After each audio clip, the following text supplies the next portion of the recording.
Coming up, a new Deputy Governor for the Reserve Bank appointed, oil prices on watch, and a takeover play in the beauty space. That's all next.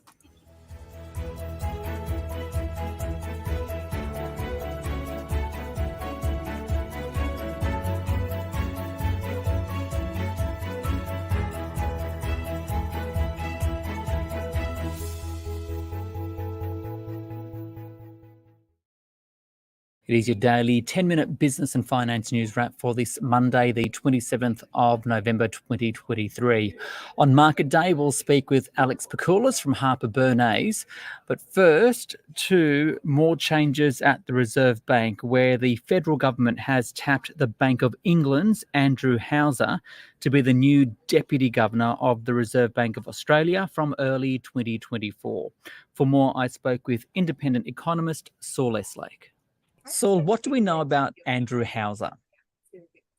At this stage, we know what's in his official biography, and in the Reserve Bank's announcement today, he's the Executive Director Markets of the Bank of England with 30 years experience at Britain's central bank. He's the equivalent of the Reserve Bank's Chris Kent, who was apparently one of the internal candidates for this position, but the government has decided to give it to an outsider. This is only the second time that there's been an outside appointment to the senior echelons of the Reserve Bank. The other one was Bernie Fraser's appointment as governor by Paul Keating in 1989. This is the first time that I'm aware that someone from outside Australia has been appointed to such a senior position within the Reserve Bank. So why do you think the government looked offshore instead of appointing someone internally or here from Australia? I suspect there are two reasons. One is that the government will have been looking for some new blood to help bed down the changes to the Reserve Bank that are going to flow from the review that was conducted last year and which the government will be legislating this week. And he'll be in a position to give outside experience to Governor Michelle Bullock as she seeks to shake up the Reserve Bank's culture, as she indicated she wanted to do last week. The second thing is that Mr. Hauser will have direct experience of working with a monetary policy committee, that is a body of outside experts to make decisions about interest rates, which is the model that the Reserve Bank is going to take up from the 1st of July next year, and which the Bank of England has had for, I think, the best part of 2 decades. All right, so we know about his backgrounds and his abilities to, I guess, assist in some of these recommendations of the review. What do you think will be some of his key challenges?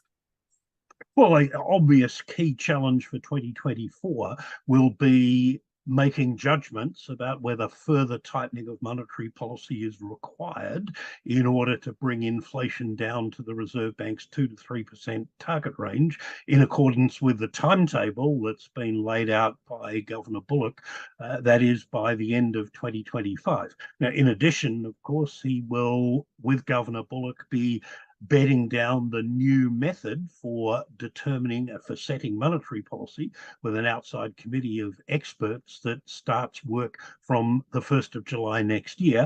He brings practical experience of briefing a committee like that and carrying out its instructions. So I'm sure that was a key consideration in the government's decision to appoint him to this role of Deputy Governor. Finally, is there any significance or has there been a delay to this appointment?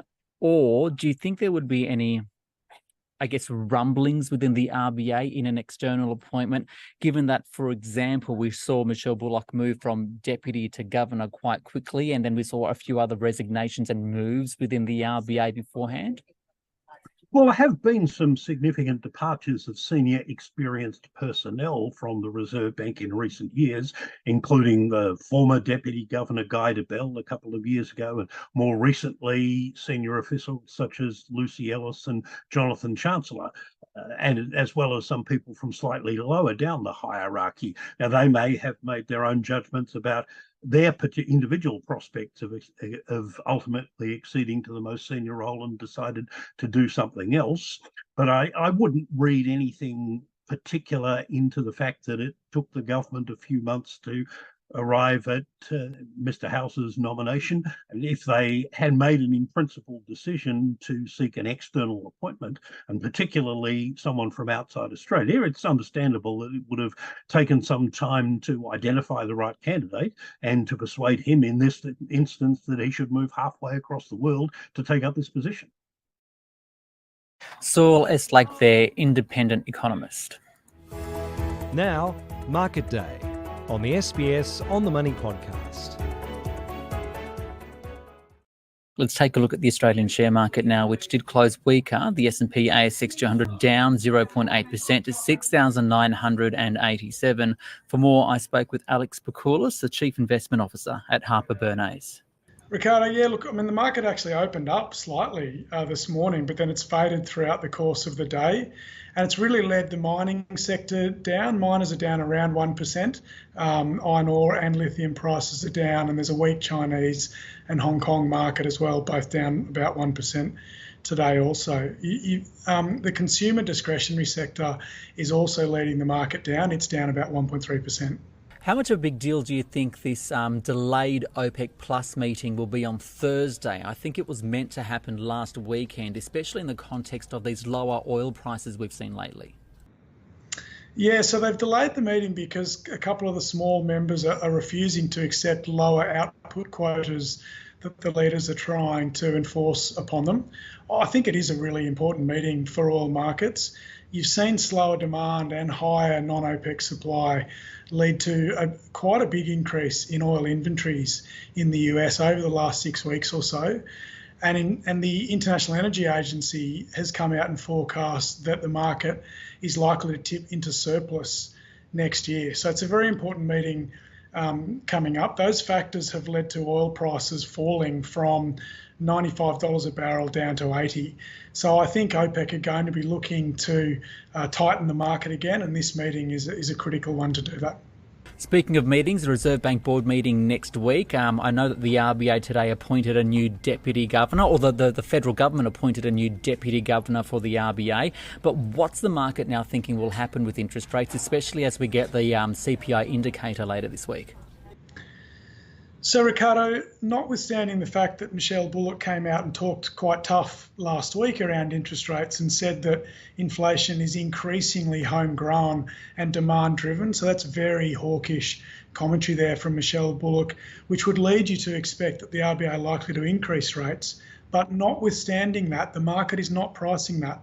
The market has really got rates still being steady for the next couple of months, and only 0.15 of an increase priced in by March next year. So not even a full 25 basis point increase priced in by early next year, despite the fact that the RBA are talking very tough. Any companies making news today? Yeah, Ricardo, the key one is Adore Beauty. They announced this morning that they had rejected an offer to pay cash for all of their shares between $1.25 and $1.30. The stock's up 20%, but it's still below that offer price, and they've rejected it, saying that it doesn't fully value the company. And finally, where do you see the opportunities for investors at the moment? Ricardo, the key opportunities for investors in a balanced portfolio at the moment are in the fixed income space. Clearly, we've seen a massive rise in interest rates in the market, and what that means at the moment is that you can generate in a portfolio a return of around 8% from investment grade credit type investments, and that's very, very attractive within a balanced portfolio. So I think a lot of the money that investors took out of fixed income investments over the last 5 years or so, people should be thinking about putting part of their portfolio back into those type of investments. Alex Pikoulas there from Harper Bernays. This SBS On The Money stream is provided for informational purposes only. The content in this stream should not be understood as constituting advice or a recommendation. It is not personal advice and it does not consider your personal circumstances or objectives. You should contact a licensed professional before making any financial decision.